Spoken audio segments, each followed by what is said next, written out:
Hello students, good morning to all of you. I am Karamveer Yadav sir, physics faculty. Dear student, in our previous lecture, we discussed about hydrogen emission spectrum. As we know that hydrogen emission spectrum consists of 5 series, Lyman series, Balmer, Paschen, Brackett and Pfund series. बेटे इन 5 series में से 4 series हम study कर चुके हैं. अपना last one बचता है Pfund सीरीज. बेटे Pfund सीरीज कंप्लीट करते ही अपना जो थ्योरेटिकल पार्ट है फिजिक्स का वो कंप्लीट हो जाएगा. और इसके बाद हम स्टार्ट करेंगे न्यूमेरिकल पार्ट. ठीक है बेटी, तो न्यूमेरिकल पार्ट है वो हम अपना स्टार्ट करेंगे 10 ईयर से.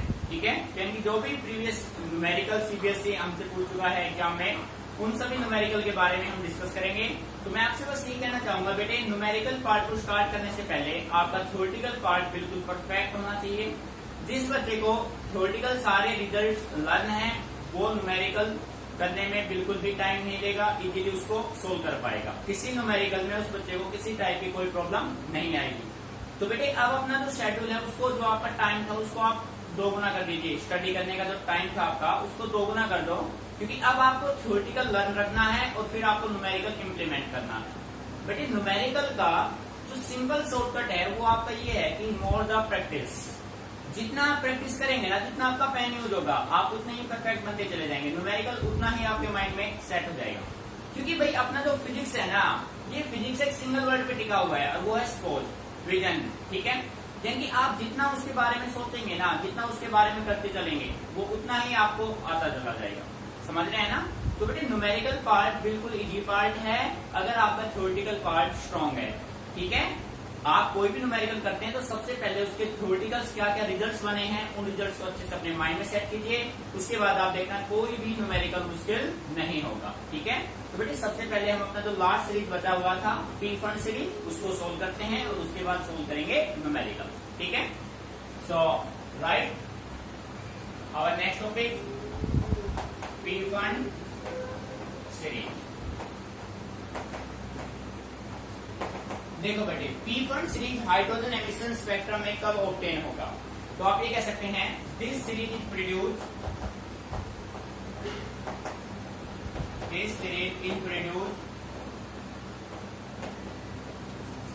when an electron jump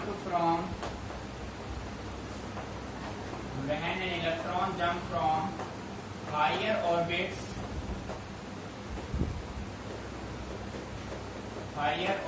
to fifth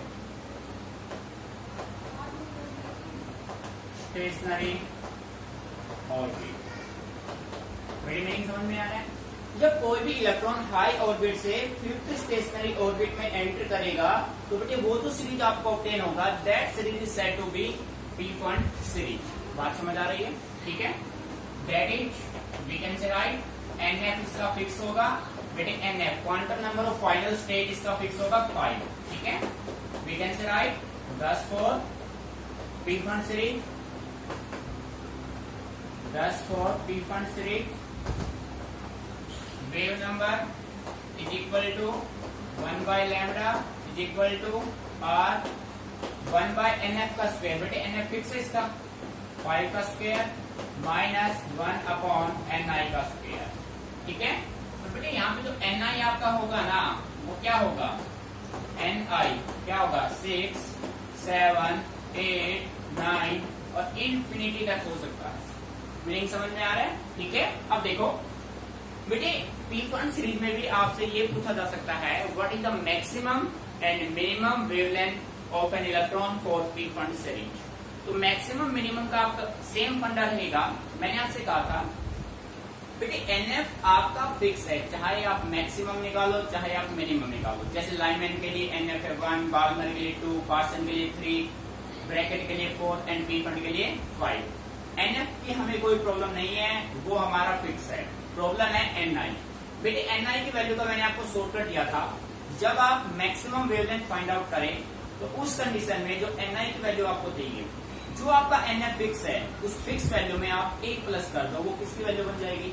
NI की फॉर मैक्सिमम वेवलेंथ. और मिनिमम का आपको मैंने क्लियर कर दिया था. मिनिमम वेवलेंथ आप किसी भी सीरीज का फाइंड आउट करें बेटे, उसके लिए फिक्स है NI इंफिनिटी. ठीक है, सो यहाँ पे मैं नोट कर देता हूँ. देखिए फॉर मैक्सिमम और लॉन्गेस्ट वेवलेंथ और maximum wavelength for Pfund series n i बेटे क्या होगा 5 के बाद क्या आएगा 6, ठीक है। और बेटे फॉर मिनिमम और shortest for minimum wavelength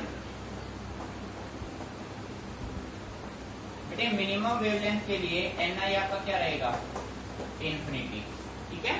meaning समझ में आ रहा है। एक बार इसको आप अच्छे से नोट कर लीजिए, उसके बाद बेटे मैं इन सभी का आपको एक शॉर्ट कर देता हूँ कि आप कैसे इसको माइंड में रखेंगे। भाई कई बार ये सीरीज आपस में मतलब कॉन्ट्रडिक्शन हो जाए, ऊपर नीचे आप कर दो, पूरा सीक्वेंस बिगड़ जाएगा, एनएफ की वैल्यू आप फिक्स नहीं कर पाएंगे। तो बेटे इसके लिए भी आपको मैं एक शॉर्ट कर दे रहा हूँ जिससे ये एनएफ की वैल्यू आपको परमानेंटली माइंड में रहेगी, ठीक है। पहले इसको नोट कर लीजिए।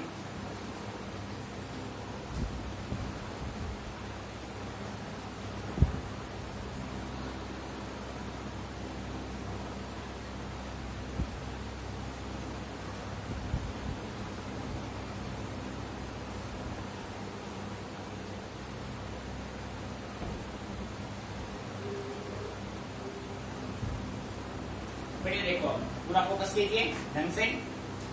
भाई आपके पास हाइड्रोजन एमिशन स्पेक्ट्रम में 5 सीरीज है, लाइमैन, बाल्मर, पार्सन, ब्रैकेट, पीफन। अब बेटे आप इनको कैसे लर्न करेंगे ध्यान दीजिए। एक इसमें एक क्वेश्चन अपना ये भी बनेगा बेटे ये कौन से रीजन में लाई करेगा, तो वो अपना पॉइंट होगा this series belong to infrared region, infrared region, ठीक है बेटे। अब इन सभी को लर्न करने का मैं आपको एक शॉर्टकट दे रहा हूं। एक तो आपको ये लर्न करना है कि कौन सा सीरीज कौन से रीजन में लाई करता है, ठीक है। तो देखो इसके लिए अब मैं इसको रफ कर रहा हूं भाई, ठीक है। देखो बेटे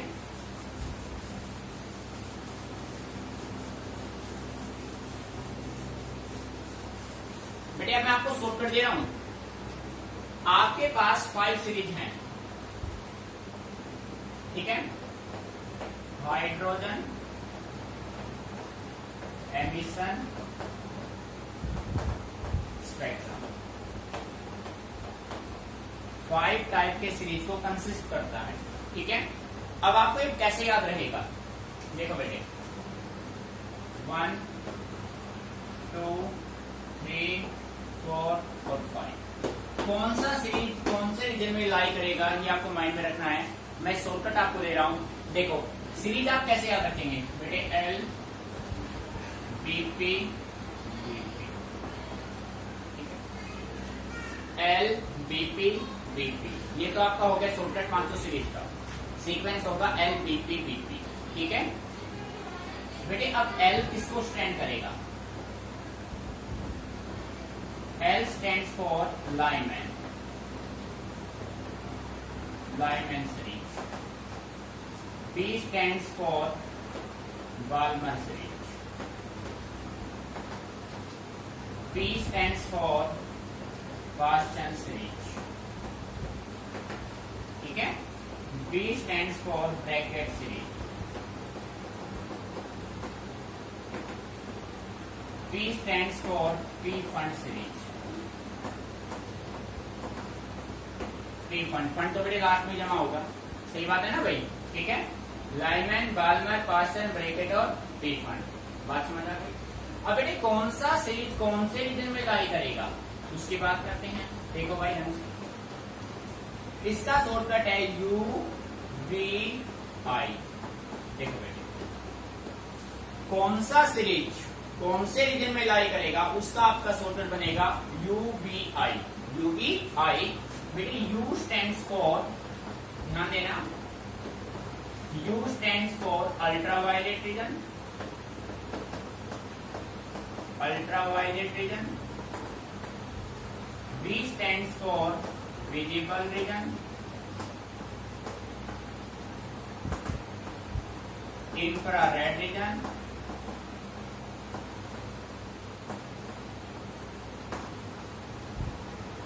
Infrared region,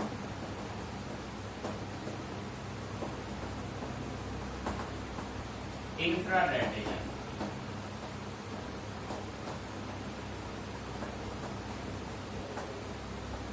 ठीक है, मीनिंग समझ में आ रहा है। लाइनमैन सीरीज अल्ट्रावायलेट रीजन में लाई करेगा, बाल्मर विजिबल में, गॉसियन इंफ्रारेड में, ब्रैकेट इंफ्रारेड में, रिफंड इंफ्रारेड में।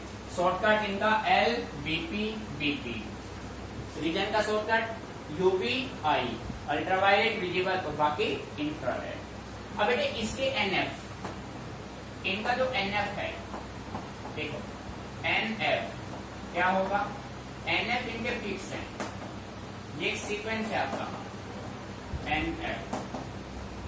बेटे NF stands for quantum number in final state, सभी के फिक्स हैं, इसका 1, इसका 2, इसका 3, 4, 5, ठीक है। ये शॉर्टकट आप माइंड में रखेंगे, भूल नहीं पाएंगे, चीजों को सही तरीके से मेंटेन करेंगे, ठीक है बेटे। अब एनआई की वैल्यू जो है ना वो 1 प्लस करके शुरू होगा, इसमें एनआई की वैल्यू शुरू कहां से होगा, 2, 3, 4, 1 प्लस करके। एनआई की वैल्यू कहां से शुरू होगा, 3, 4, 5, कहां से शुरू होगा, 4, 5, 6, कहां से शुरू होगा, एनआई 5, 6, 7, कहां से शुरू होगा, 6, 7, 8, बेटे आ गया नहीं समझ में। आप ये समझ लीजिए, ये जो टेबल हमने बनाया है ना, ये कंप्लीट शॉर्टकट है आपका हाइड्रोजन एमिशन स्पेक्ट्रम का। बेटे इसको माइंड में सेट कर लीजिए, फिर न्यूमेरिकल में देखना आपको कोई प्रॉब्लम नहीं होगी, ठीक है। दूसरा आप ये ध्यान रखिए, अगर आपको मैं बोलूं मेंबर वर्ड में बोलूं, मैं कहूं आपसे फोर्थ ऑर्बिट, तो एन की वैल्यू क्या होगी, 4। मैं अगर आपसे कहूं फोर्थ मेंबर, तो बेटे एन की वैल्यू क्या होगी, 5 होगी। बात समझना। फर्स्ट मेंबर मीन्स, देखो मैं यहाँ पे नोट कर देता हूं, ये पॉइंट ध्यान रखने हैं, न्यूमेरिकल में काम लेंगे हम अभी।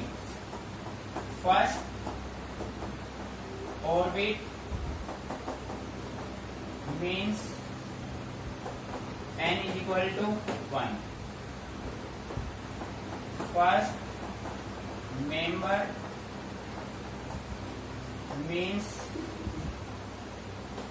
n is equal to 2. बेटे अगर ऑर्बिट वर्ड है तो जो भी ऑर्बिट होगा, फर्स्ट है तो n की वैल्यू 1, सेकंड है तो 2, थर्ड है तो 3। अगर मेंबर बोल दिया जाए, first member, second member, first member है तो n की वैल्यू 2, सेकंड मेंबर है तो n की वैल्यू 3। बात समझ आ रही है, ठीक है। यानी 1 प्लस करके, जैसे मैं आपसे कहूं first member of lineman series की बात करें तो बेटे n की वैल्यू क्या होगी, क्यों, फर्स्ट मेंबर तो ये है, सेकंड मेंबर ये है। लाइनमैन सीरीज का first member, second member, third member, Balmer का first member, second member, third member. बात समझ आ गई, मैंने अच्छे से clear, note it down carefully, ठीक है।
बेटे अब देखो, अब इसी के बेस पे अब हम शुरू करते हैं न्यूमेरिकल्स। बेटे थ्योरेटिकल पार्ट आपका कंप्लीट हो चुका है, अब हम बात करते हैं न्यूमेरिकल्स की, ठीक है। देखो फर्स्ट न्यूमेरिकल हम सोल्व करेंगे, आपको अच्छे से न्यूमेरिकल का बेटे जो बेस है ना वो है आपका थ्योरी।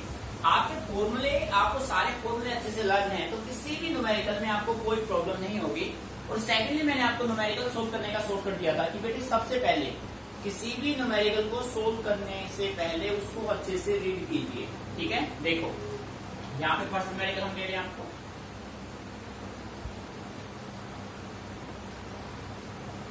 बेटे क्वेश्चन आपका ये है, देखो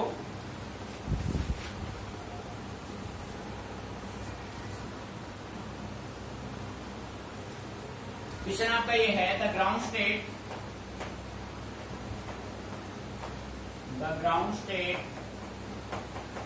energy of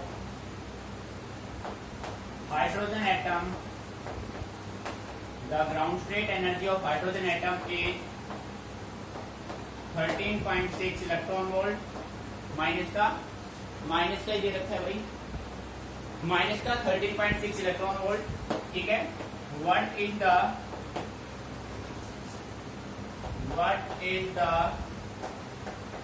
kinetic energy and potential energy of the electron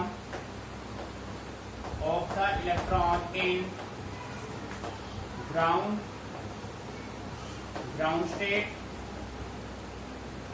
state and second excited state। ठीक है, तो बेटे ये क्वेश्चन आपका है ऑल इंडिया 2010, 2011 एंड भुवनेश्वर इधर में 2015। 3 टाइम से न्यूमेरिकल रिपीट हो चुका है, एज इट इज बिल्कुल सेम। ठीक है, क्वेश्चन को अच्छे से समझिए। पहले किसी भी न्यूमेरिकल को सोल्व करने से पहले आप उसको अच्छे से रीड कीजिए। देखो, the ground state energy of hydrogen atom is this. बेटे ग्राउंड स्टेट एनर्जी आपको दे रखा है -13.6 electron volt. What is the kinetic energy and potential energy of the electron in the ground state and second excited state. ठीक है, question तो समझ में आ गया होगा। तो बेटे सबसे पहले हम यहाँ पे किसी भी न्यूमेरिकल को सोल्व करने से पहले आप उसको खोल लीजिए गिवन डाटा, कि भाई आपको क्या दे रखा है, क्या आपको फाइंड आउट करना है। जिस बच्चे ने गिवन डाटा अच्छे से कंसीडर कर लिया ना बेटे, 50% न्यूमेरिकल वहीं पे कंप्लीट हो जाता है उसका। ठीक है, देखो यहाँ पे आपको एनर्जी दे रखा है, टोटल एनर्जी दे रखा है ग्राउंड स्टेट में -13.6 इलेक्ट्रॉन वोल्ट आपको दे रखा है। ठीक है, आपको फाइंड आउट क्या करना है, काइनेटिक एनर्जी और पोटेंशियल एनर्जी। तो बेटे पोटेंशियल एनर्जी का सिंबल क्या होता है, ठीक है। अब मेरी बात ध्यान से समझिए, मैंने आपसे पहले ही कहा है कि किसी भी न्यूमेरिकल को हम कब स्टार्ट कर सकते हैं, जब हमें थ्योरी अच्छे से आती है।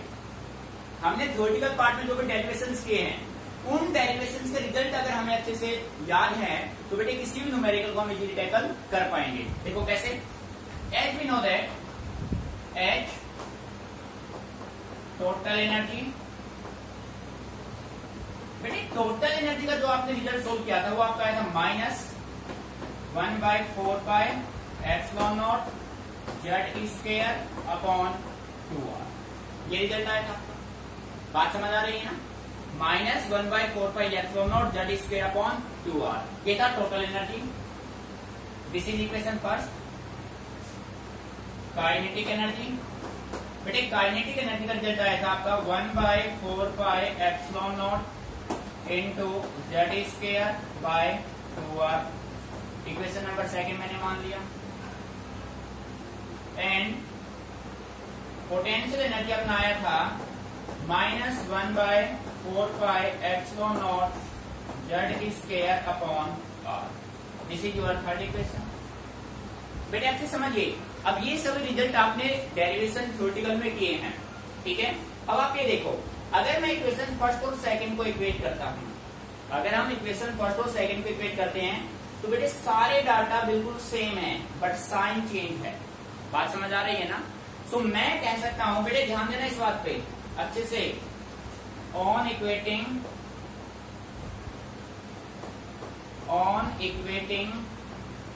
Equation first and second we get. बेटे फर्स्ट और सेकंड को जो मैंने इक्वेट किया, सारे डाटा सेम है बट एक साइन का डिफरेंस है।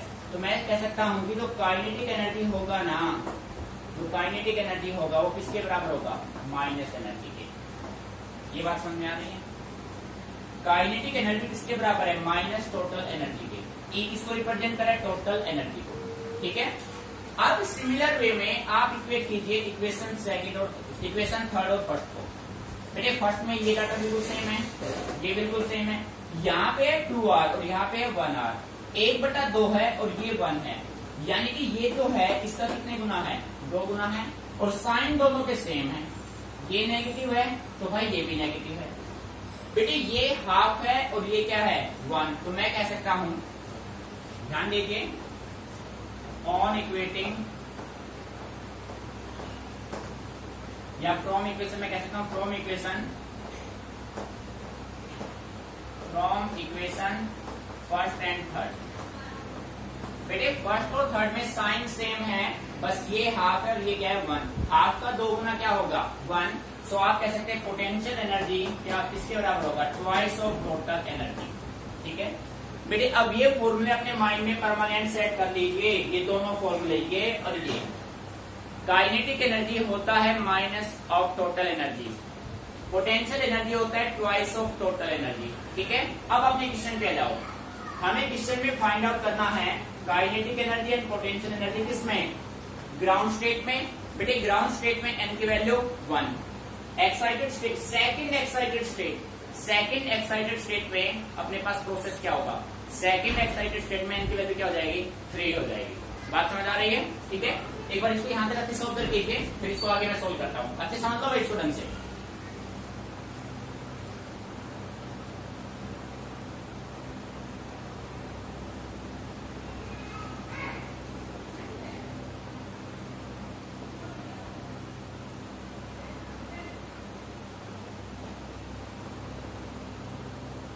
यहाँ तक ठीक है, अब करें न्यूमेरिकल सोल्व। देखो यहाँ पे मैं फर्स्ट हेडिंग डाल लेता हूं फॉर ग्राउंड स्टेट। बेटे ग्राउंड स्टेट के लिए एन की वैल्यू क्या हो जाएगी 1, एन की वैल्यू 1 है तो बेटे काइनेटिक एनर्जी अपना किसके बराबर हो जाएगा, minus energy is equal to minus minus plus का 13.6 इलेक्ट्रॉन। आंसर मिल गया। And potential energy equal to plus का 2 ऑफ टोटल एनर्जी, तो बेटे 2 इंटू अपने पास क्या होगा 2 गुना हो जाएगा टोटल एनर्जी का, टोटल एनर्जी अपने पास क्या है माइनस का 13.6। जब आप इसको बेटे सोल्व करेंगे तो रिजल्ट अपना क्या मिलेगा, U किसके बराबर आएगा माइनस 27.2 इलेक्ट्रॉन वोल्ट। मीनिंग आ रहा है समझ में? बेटे ये तो आ गया ग्राउंड स्टेट, इसमें एन की वैल्यू क्या है 1। अब बात करेंगे सेकंड एक्साइटेड स्टेट, तो सेकंड हेडिंग में यहां पे डाल देता हूं फॉर सेकंड एक्साइटेड स्टेट। बेटे सेकंड एक्साइटेड स्टेट के लिए एन की वैल्यू क्या हो जाएगी 3 हो जाएगी, एन की वैल्यू क्या हो जाएगी 3। ठीक है, so kinetic energy is equal to minus energy, और बेटे डिवाइड किससे करोगे एन स्क्वायर से, तो आप कह सकते हैं माइनस माइनस प्लस का 13.6 अपॉन एन का स्क्वायर करोगे बेटे 3 का square is equal to 13.6 upon कितना होगा 9। ठीक है, जब आप इसको सोल्व करेंगे तो बेटे ये अपने पास कितना आएगा 1.51 इलेक्ट्रॉन वोल्ट। ठीक है, नहीं समझ में आ रहा है भाई? अपना बेसिक फॉर्मूला क्या होता है माइनस 13.6 अपॉन एन स्क्वायर, तो एन का स्क्वायर क्या 3 का स्क्वायर क्या। अब निकालेंगे इसका पोटेंशियल एनर्जी, तो बेटे पोटेंशियल एनर्जी इसका क्या हो जाएगा 2 टाइम्स हो जाएगा। ठीक है, so potential energy U is equal to 2 into total energy, तो बेटे 2 इंटू कितना कर दो मैं, देखो 2 इंटू यहाँ पे डाटा दोनों के सेम है, टोटल एनर्जी अपने पास कितना है माइनस का 13.6/2 और किसका 3 का स्क्वायर। ठीक है बेटे, जब आपने इसको सोल्व किया तो 2 इंटू माइनस का 1.51, तो बेटे माइनस का 3.02 electron volt. This is your required result for potential energy. आया मीनिंग समझ में? ठीक है, तो बेटे इस तरीके से आप न्यूमेरिकल को मेंटेन करेंगे। देखो मैं फिर बता देता हूँ आपको, यहां से आपने रिजल्ट बना लिए, काइनेटिक एनर्जी माइनस का ये रिजल्ट माइनस माइनस प्लस हो गया। ग्राउंड स्टेट में एन की वैल्यू 1 है, अपना जनरल फॉर्मूला था E equal to minus 13.6 upon N square. बेटे वैल्यू आपने पुट की, एन का स्क्वायर 3 का स्क्वायर। n का स्क्वायर 3 का स्क्वायर। अगर एक्साइटेड, फर्स्ट एक्साइटेड स्टेट का मतलब n की वैल्यू 2, सेकंड एक्साइटेड स्टेट का मतलब n की वैल्यू 3। ठीक है बेटे, ये माइंड में रखना है permanent, note it down carefully.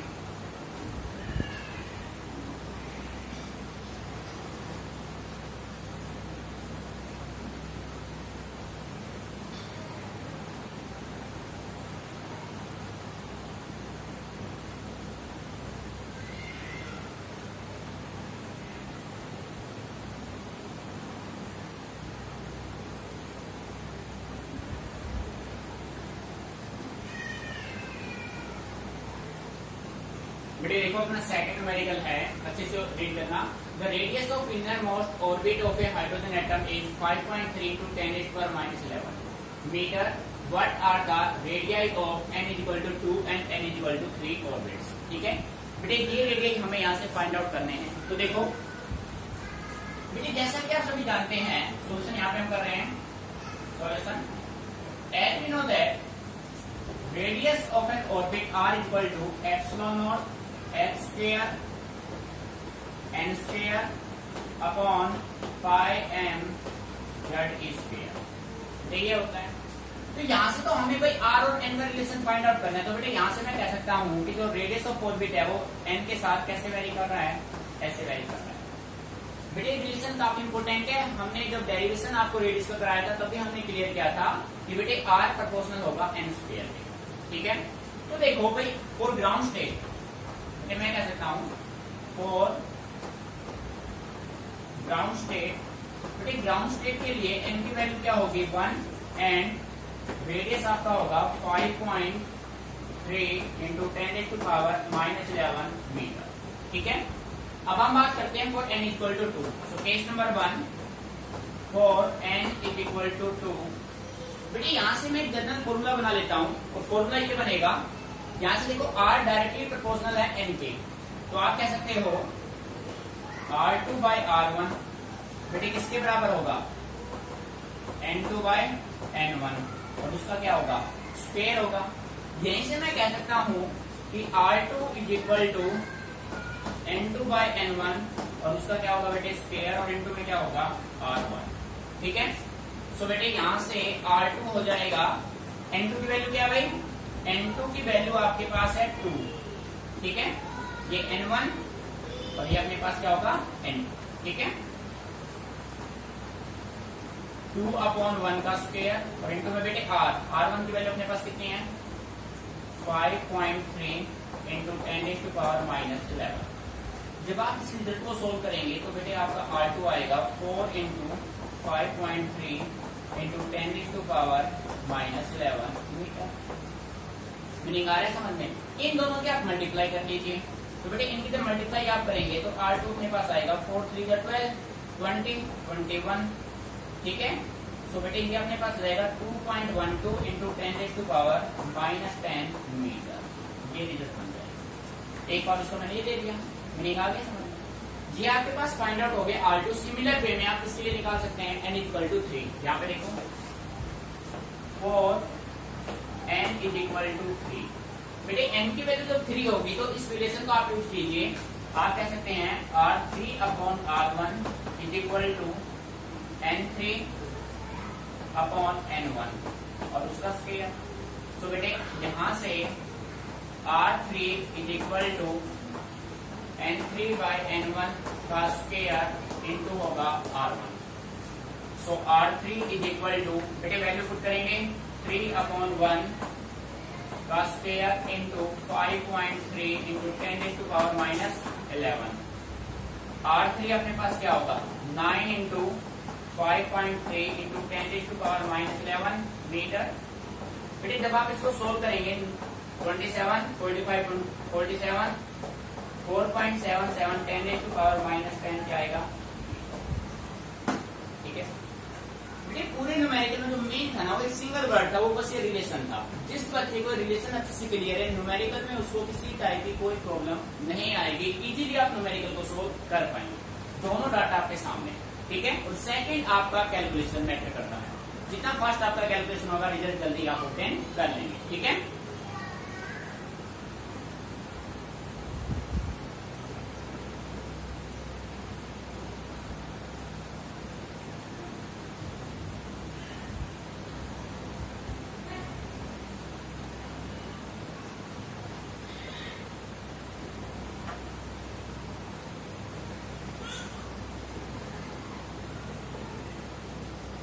बेटे मेरी समझ में आ रहा है ना।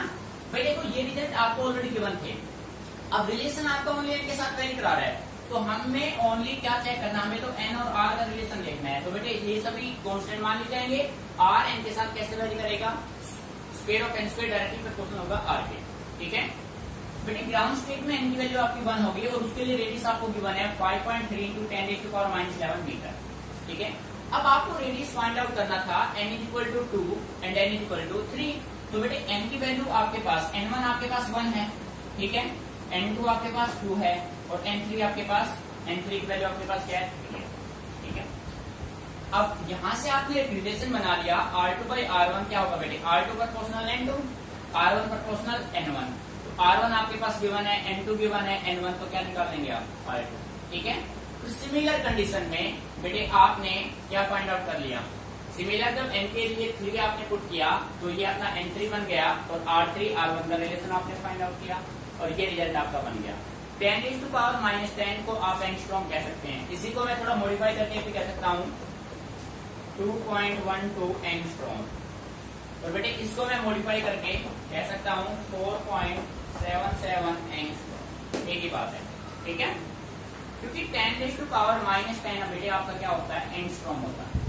सो डियर स्टूडेंट, इन न्यूमेरिकल को अच्छे से समझना है बेटे, मेन है कंसेप्ट। जब सारे फॉर्मूले, अब आप न्यूमेरिकल स्टार्ट कर रहे हैं तो बेटे मैं आपसे यही कहूंगा कि आप एक पेज लेके जो भी फॉर्मूले यूनिट में यूज हुए हैं सारे फॉर्मूले एक ही प्लेस पे आप लिख लो। ठीक है, राइटिंग कर लो उनको, ताकि जब न्यूमेरिकल आप करें तो सारे फॉर्मूले आपके माइंड में हो, आपके सामने हो। ठीक है, फिर न्यूमेरिकल में कुछ भी नहीं बचेगा, क्योंकि सारे फॉर्मूले न्यूमेरिकल पेज होते हैं, थोड़ा सा कंसेप्ट लेते हैं बस, बाकी मेन है फॉर्मूला।